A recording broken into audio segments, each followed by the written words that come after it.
इसलिए कि आपके पास शब्द सामर्थ्य नहीं है। आपने जो कुछ पढ़ा उनको आपने दोहरा दिया। दोहरा देने को शब्द ब्रह्म नहीं कहते। आपके सामने शब्द नाचने चाहिए और उसमें से जिसको आपको प्रयोग करना है उसको प्रयोग किया, फिर उसको नाचने नहीं छोड़ दिया, उसको शब्द पकड़ लिया। ग्रहण तो अनवरत रूप से चलते रहने की क्रिया, यह शब्द ब्रह्म है और यही युग पुरुष की और सन्यासी की पहचान है। सन्यासी बोल सकता है, सन्यासी केवल व्यक्त कर अनुभव कर सकता है, युग पुरुष बता सकता है। इसलिए कि अत्यंत प्रखर विशिष्ट तो गर्व चिंता है। सामान्य आदमी को जो गर्व मिल जाता है उसमें प्रवेश कर लेता है।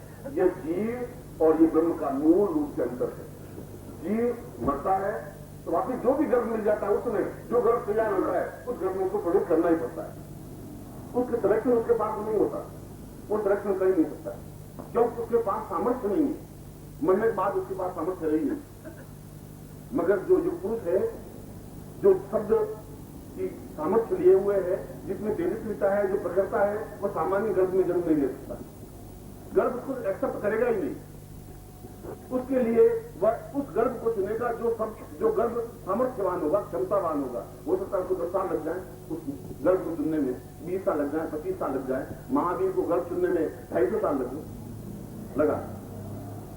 कृष्ण ने भी वापिस जन्म दिया, हो सकता है उनको काफी जन्म। राम के बाद सीधे कृष्ण ने जन्म दिया। त्रेता युग के बाद द्वापर युग में आकर जन्म लेना पड़ा और गीता में कहा अहम रामे बताहा, मैं राम हूं। आप गीता पढ़िए 10वें अध्याय साफ लिखा, मैं राम हूं। अगर योद्धाओं में धनुर्धर है तो मैं राम धनुर्धर हूं। गर्भ को वासुदेव की गर्भ में बिल्कुल वह तेजस्वी, उसको गर्भ में एक्सेप्ट हुआ। प्रत्येक जीव उस गर्भ का चयन नहीं कर सकता और इस प्रकार का गर्भ लेने वाला व्यक्ति अगर आता है तो कोई आवश्यक नहीं वो रोए, और अगर नहीं रोते तो घर वाले बहुत चिंतित हो जाते हैं। अगर एक दिवस नहीं रोए तो दाई, डॉक्टर, घर वाले सब चिंतित हो जाते हैं, क्या हुआ, रोया नहीं, क्या बात, बहुत परेशान हो जाते हैं। क्योंकि नहीं रोने का तात्पर्य समाप्त हो जाएगा, खत्म हो जाएगा, यह कुछ जीव है ही नहीं, क्या है। और जो ही रोने लगता है तो सांस आदमी जिंदा है, बिल्कुल सही। मगर जो पुरुष की पहचान ये है कि वो घंटे, 2 घंटे, 3 घंटे, 5 घंटे नहीं रोता। एहसास हो जाता है कि ये ब्रह्म, ये जीव और ये पहचान। हमारी सूक्ष्म दृष्टि तो अलग है, मगर स्थूल दृष्टि की पहचान ये आत्मा संपन्न है। तो उसकी सबसे बड़ी विशेषता यह है कि हो सकता है मृत्यु को प्राप्त हो जाए, हो सकता है अमृत्यु को प्राप्त हो जाए। उसके सामने दोनों विकल्प हैं। आप उस दिव्य साधना को लेकर के, दिव्य दृष्टि को लेने के बाद आप कहां फलक पे जाते हैं, कितने साल तक इस शब्द ब्रह्म के माध्यम से जिंदा रहना चाहते हैं, वो आपके माध्यम से। मृत्यु आपका वर्णन नहीं कर सकता, मृत्यु में इतनी हिम्मत नहीं, इतनी क्षमता नहीं है। और अगर मृत्यु को प्राप्त होते हैं तो गर्भ चुनने की आपके पास सामर्थ्य है। 2 दिन बाद, 10 दिन बाद, 2 महीने बाद, 200 साल बाद, ये आपके हाथ में। आपको वही गर्भ मिले जिस गर्भ में वापिस तेजस्विता पैदा हो सके। राम की मृत्यु तो हुई सदियों में डूबने से, मगर उनको गर्भ चुनने में पूरा एक युग लग गया। कृष्ण जैसा युग पुरुष ये नहीं कहता मैं राम हूं, ऐसा नहीं कहता। इतना झूठ नहीं बोलते वो, इतना सत्य आचरण नहीं करते वो। उन्होंने कहा कि मैं और कोई नहीं हूं, मैं तो राम हूं। गीता में सही उसने कहा, ये सत्य है।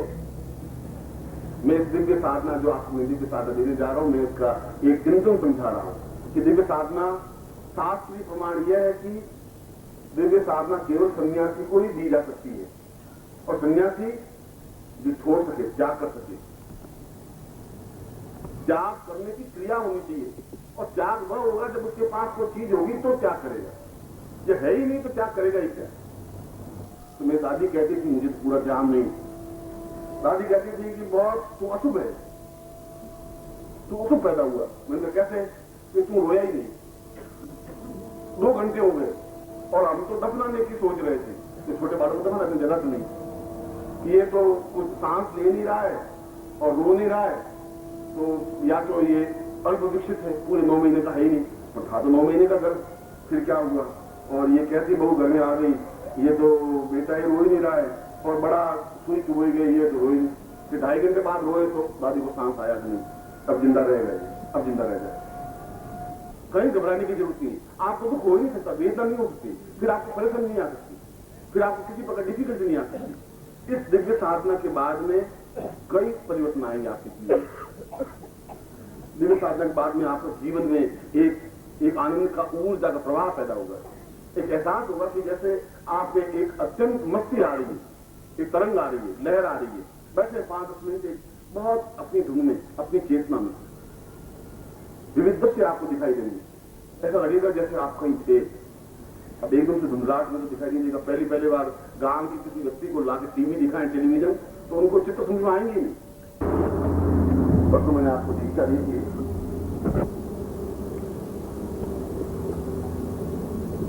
और दीक्षा दी थी आपके और मेरे प्राणों से सीधा संबंध जोड़ने की क्रिया।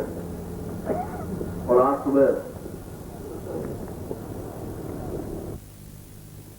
साधना में कुछ चिंतन को मनन आया और विचार आया कि आपको दूसरे साधना है तेजी की जाए। और उसी दिव्य तेजी पिता के लिए मैं उस प्रयोग को संपन्न करवा रहा हूं। आपके सामने जो कड़ा है वो आपके सामने रखिए।